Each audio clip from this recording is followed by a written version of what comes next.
how to fix the 6-digit verification code if not received. So if you are looking for a solution, you have come to the right video. So please subscribe and click that bell icon on for more updates and videos like this. So the first thing we are going to do is go to your Play Store and check on Facebook. So make sure that your Facebook app has no updates available, since this is a main solution or main reason for not receiving the code.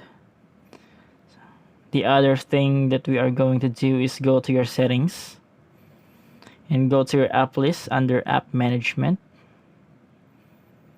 Simply what we are going to do is find the Facebook app just like this one.